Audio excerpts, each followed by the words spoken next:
Hello student, आज की class में हम बात करेंगे प्रियम्बल के बारे में। प्रियम्बल यानी कि प्रस्तावना। प्रस्तावना जिसको हम सोल ऑफ कॉन्स्टिट्यूशन के नाम से भी जानते हैं, यानी कि अगर हम बात करें भारत के संविधान की आत्मा।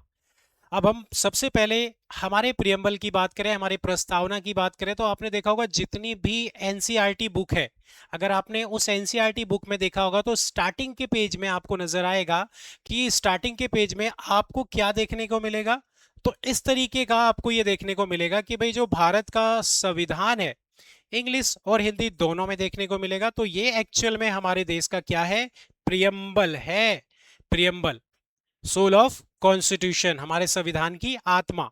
तो यहां पे ध्यान रखना, इसके बारे में भी हम डिस्कस करेंगे, इसमें जो पॉइंट लिखे हुए हैं उन पॉइंट्स को भी हम डिस्कस करेंगे। बट उससे पहले हम कुछ हमारे बेसिक फैक्ट को यहाँ पे कॉन्सेप्ट को क्लियर करते हैं। सबसे पहले यदि मैं बात करूं कि जिसे हम प्रियम्बल के रूप में डिफाइन कर रहे हैं, या जिसको हम हिंदी में क्या कहते हैं, प्रस्तावना।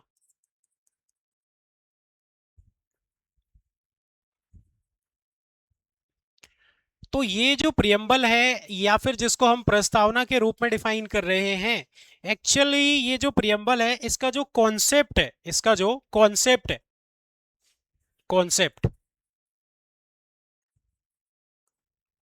या जिसको हम बोलेंगे आइडिया, ये कहां से आया या कहां से लिया गया? तो जो प्रियम्बल का कॉन्सेप्ट है वो कहां से लिया गया? तो ये जो कॉन्सेप्ट है, इसको बोलेंगे विचार। ये लिया गया यूएसए से, अमेरिका से। ध्यान रखना। वहीं यदि आपसे पूछ लिया जाए कि लैंग्वेज,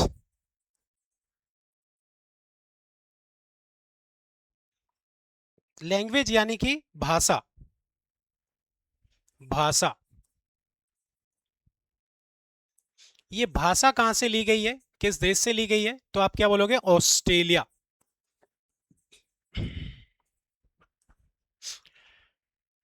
अब ये दो पॉइंट आपको यहां पे ध्यान रखना है। सबसे पहला पॉइंट आपको ये ध्यान रखना है कि जो प्रियम्बल है, यानी कि जो हमारी प्रस्तावना है, एक्चुअली उसका आइडिया कहां से लिया गया है? तो वो अमेरिका से लिया गया है। वहीं यदि आपसे पूछ लिया जाए कि प्रियम्बल की जो लैंग्वेज है वो कहां से, किस देश से अडॉप्ट की गई है, तो ऑस्ट्रेलिया से अडॉप्ट की गई है। अब जो प्रियम्बल है, इसको बनाया या इसकी सजावट किसके द्वारा की गई है? तो प्रियम्बल की सजावट या डिजाइन,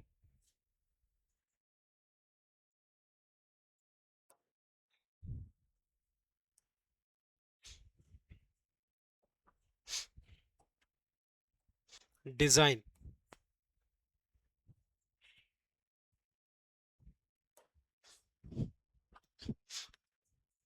राम मनोहर सिन्हा।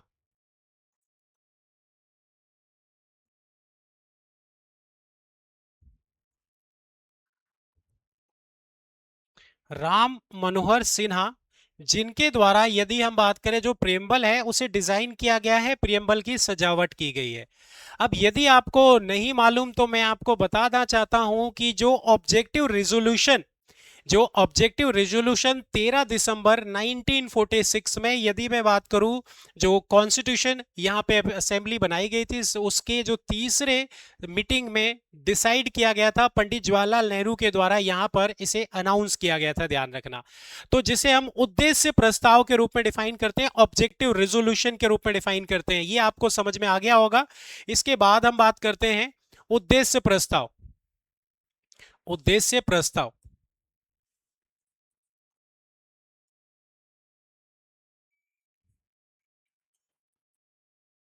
यानी कि ऑब्जेक्टिव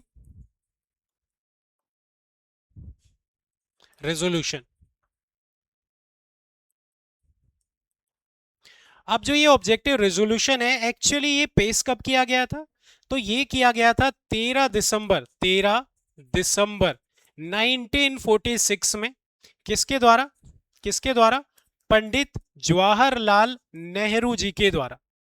पंडित जवाहरलाल नेहरू जी के द्वारा। यहां पर ध्यान रखेंगे, अगर हम बात करें 13 दिसंबर 1946 में ऑब्जेक्टिव रेजोल्यूशन पेश किया गया था, जिसको एक्सेप्ट कर लिया गया था संविधान सभा के द्वारा। संविधान सभा के द्वारा 22 जनवरी 1947 में इसी ऑब्जेक्टिव रेजोल्यूशन को एक्सेप्ट कर लिया गया था। यानी कि स्वीकार लिया गया था। और ये कब किया गया था? तो 22 जैन 1947, 22 जनवरी 1947 में ऑब्जेक्टिव रेजोल्यूशन को संविधान सभा के द्वारा एक्सेप्ट कर लिया गया था, कॉन्स्टिट्यूशन असेंबली के द्वारा।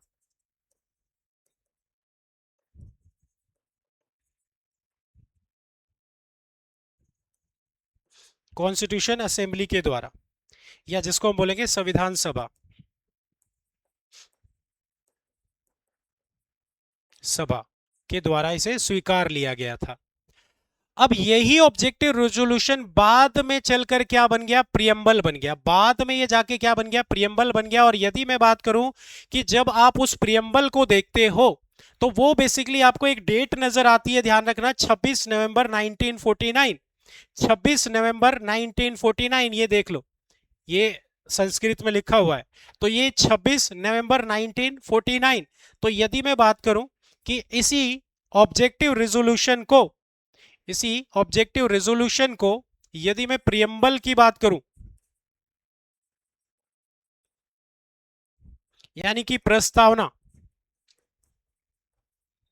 इसका जो दर्जा दिया गया, इसका जो दर्जा मिला इसको, ये कब मिला? तो 26 नवंबर 1949, 1949 में।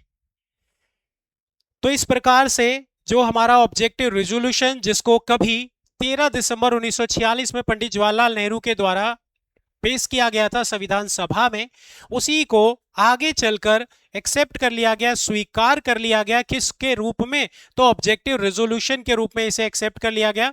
और आपको पता होगा कि भाई इसकी जो शुरुआत होती है वो किससे होती है? हम भारत के लोग, we the people of India, we the people of India, इससे इसकी शुरुआत होती है। We the people of India. ये लाइन किस चीज को डिफाइन करती है? हम भारत के लोग। ये इस लाइन की बात की जाए तो ये लाइन इस चीज को डिफाइन करती है कि भाई ये जो संविधान है, हमारा जो कॉन्स्टिट्यूशन है, वो भारत के लोगों के द्वारा ही बनाया गया है, ये किसी विशेष व्यक्ति के द्वारा नहीं बनाया गया है। तो यहां पे ये इस बात की पुष्टि करता है। तो यहां पे आप ध्यान रखेंगे, यदि हम बात करें इसकी प्रस्तावना की, तो वो किस तरीके से इसको हम डिफाइन कर रहे हैं तो हमने देख लिया। अब यहां आपको कुछ इसके इंपॉर्टेंट स्टेटमेंट देखने को मिलेंगे, जो कुछ एक स्टेटमेंट दी गई है कुछ एक इंपॉर्टेंट पर्सनैलिटीज यानी व्यक्तियों के द्वारा।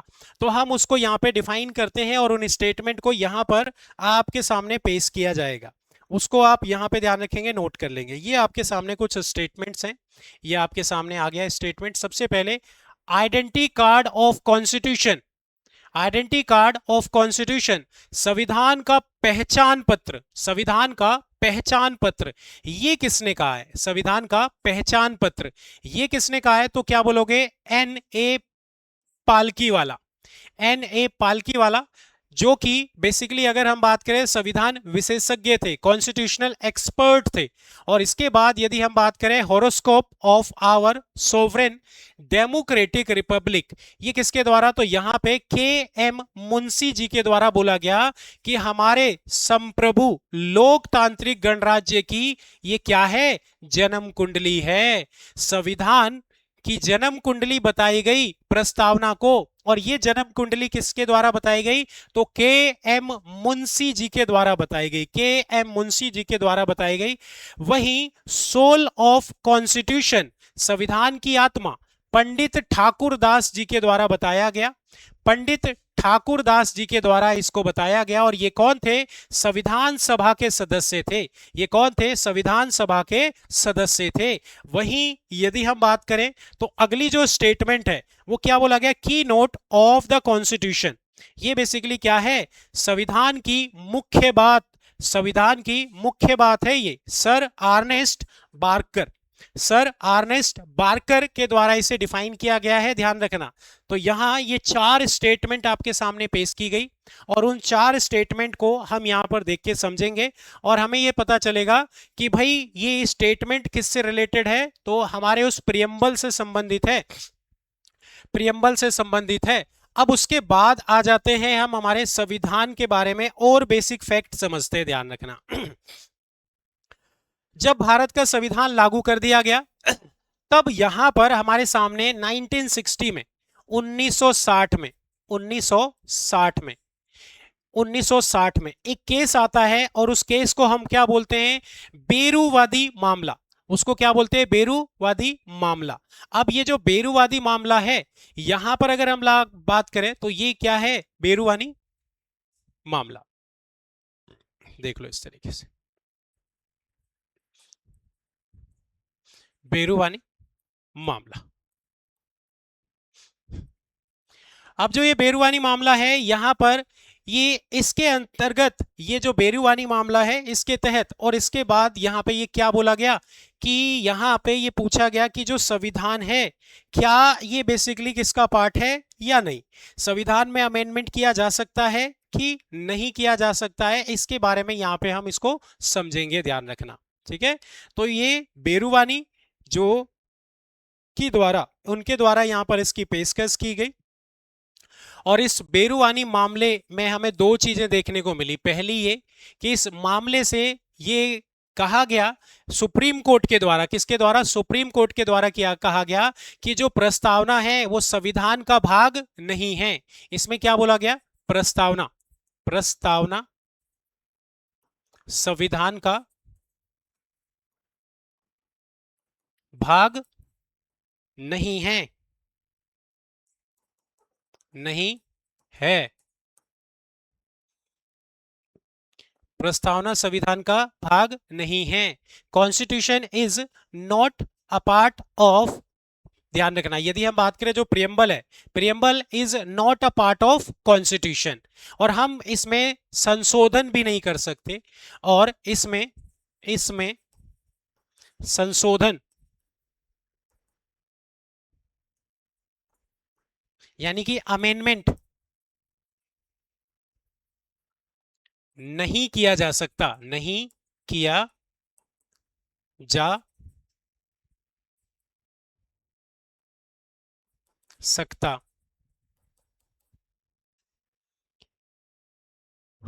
इसको आप क्या लिखोगे, प्रियम्बल इज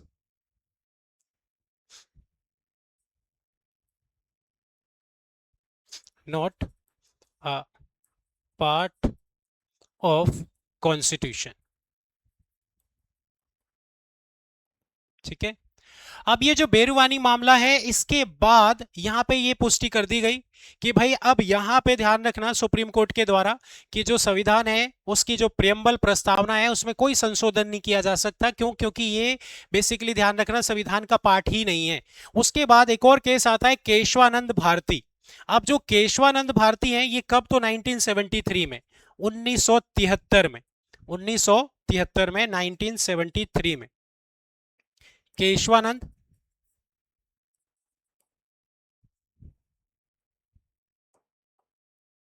केशवानंद भारती। अब जो केशवानंद भारती है ना, ये किसके साथ, तो बेसिकली ध्यान रखना वर्सेस केरल, केरल के साथ, केरल राज्य के साथ। यहां पे ये केरल राज्य के साथ ये बेसिकली केस करते हैं और वहां पर ये डिफाइन करते हैं और बाद में ये फैसला आता है किसी केस के द्वारा, केशवानंद भारती के द्वारा, कि जो प्रस्तावना है ना ये संविधान का भाग है, प्रस्तावना संविधान का भाग है और इसमें संशोधन, संशोधन यानी कि अमेंडमेंट किया जा सकता है। तो आप क्या पढ़ोगे, जो preamble is a part of constitution, क्या बोल दिया गया? Preamble is a part of constitution. Preamble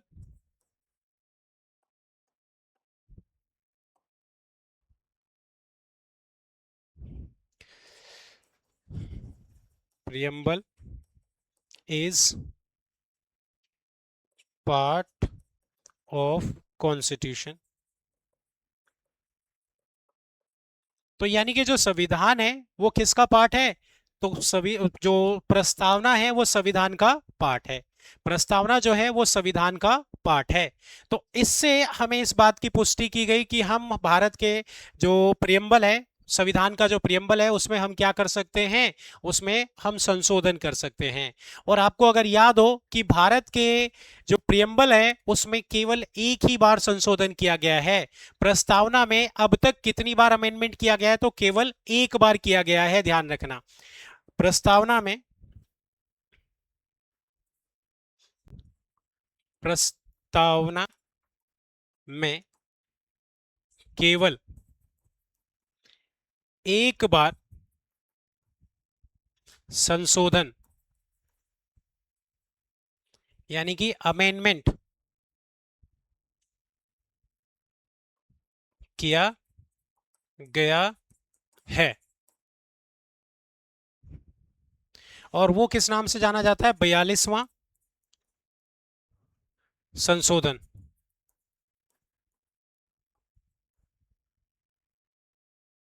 amendment. और ये कब किया गया था?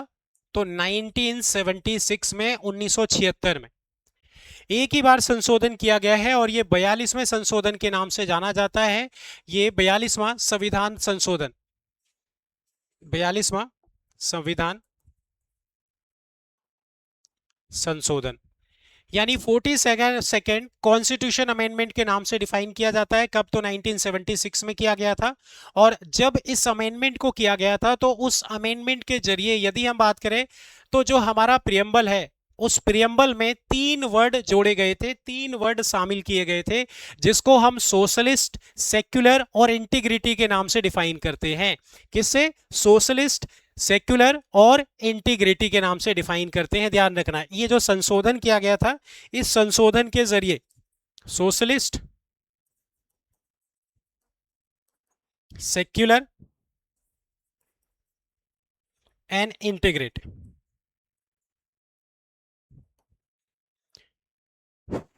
तो ये क्या हो गया? समाजवादी, पंथ निरपेक्ष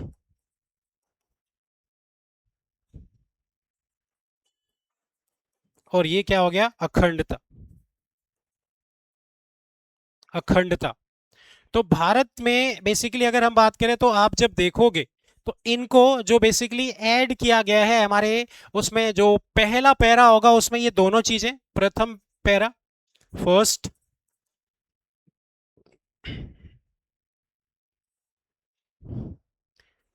पैरा में, और इसको बेसिकली सिक्स्थ पैरा में, सिक्स्थ पैरा में ऐड किया गया है।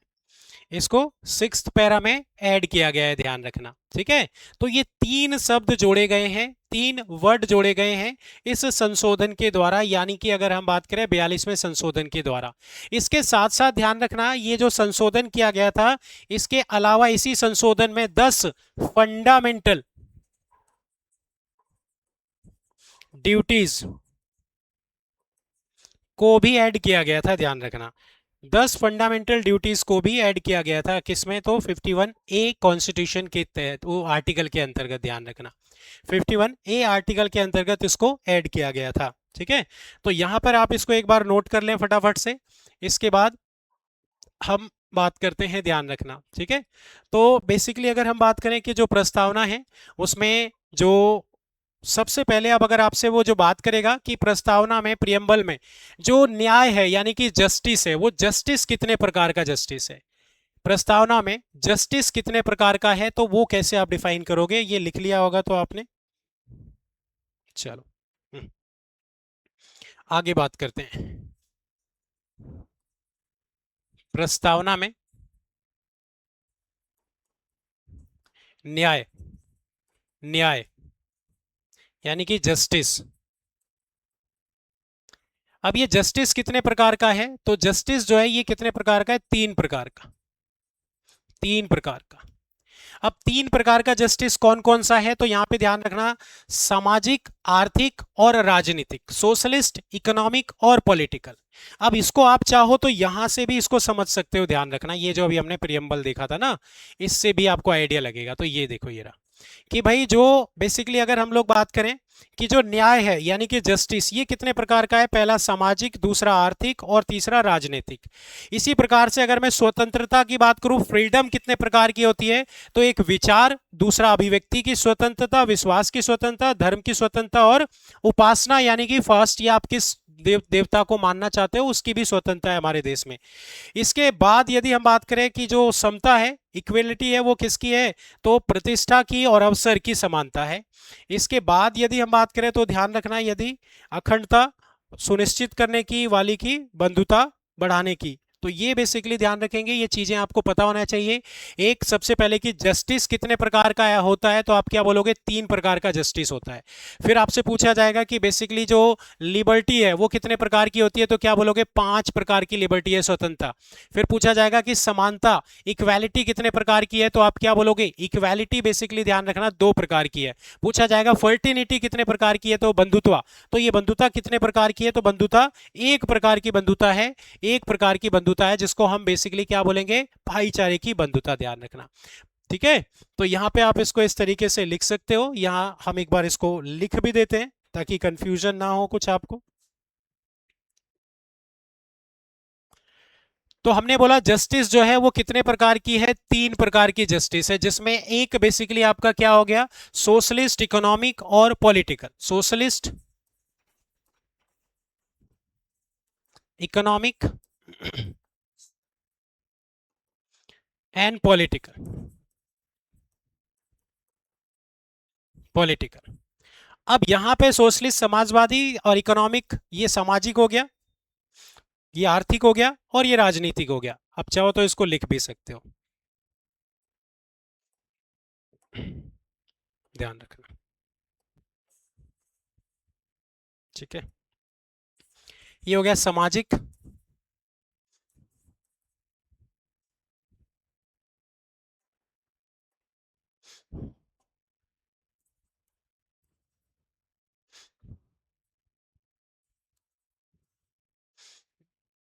ये हो गया आपका आर्थिक,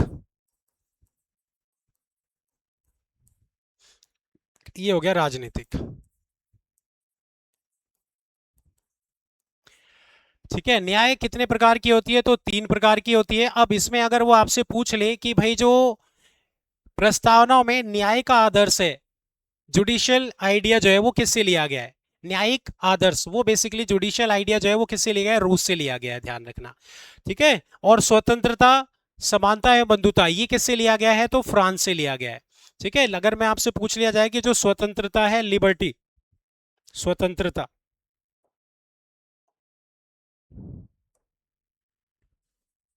स्वतंत्रता यानी कि लिबर्टी, और लिबर्टी कितने प्रकार की है, तो ये पांच प्रकार की है, पांच प्रकार की, प्रकार की, पांच प्रकार की। अब पांच प्रकार की लिबर्टी कौन कौन सी होगी, तो ध्यान रखना, विचार की स्वतंत्रता, विश्वास की, अभिव्यक्ति की, धर्म की और उपासना की, ये हम पहले ही यहां पे आपको बता चुके हैं, ध्यान रखना। विचार, विश्वास, अभिव्यक्ति, धर्म, विचार, विश्वास, अभिव्यक्ति, धर्म और उपासना। तो इस प्रकार से ये पांच प्रकार की स्वतंत्रता हमें देखने को मिलती है, पांच प्रकार की हमें स्वतंत्रता देखने को मिलती है। यहीं अगर हम बात करें कि भाई जो समानता है यानी इक्वालिटी है, समानता है, इक्वालिटी है, वो कितने प्रकार की हमें देखने को मिलती है इसमें, इक्वालिटी, समानता। तो समानता कितने प्रकार की, ये दो प्रकार की देखने को मिलती है। ये मैं लिख दे रहा हूं बट ये तो आपको उसमें मिल जाएगा, तो ये याद रख लेना, आप उससे आसानी से देख सकते हो। एक अवसर की और एक गरिमा की, ध्यान रखना। अपॉर्चुनिटी, अवसर, अवसर की, और दूसरी गरिमा।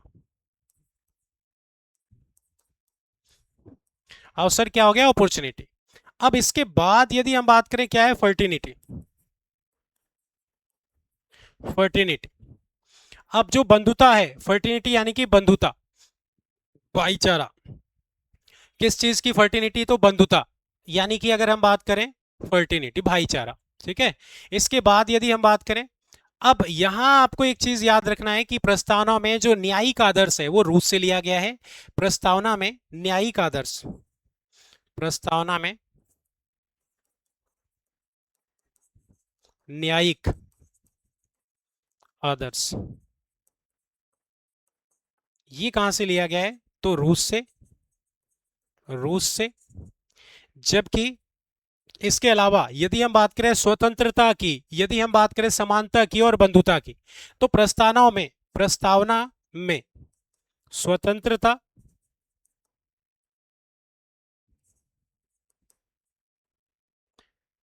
बंधुता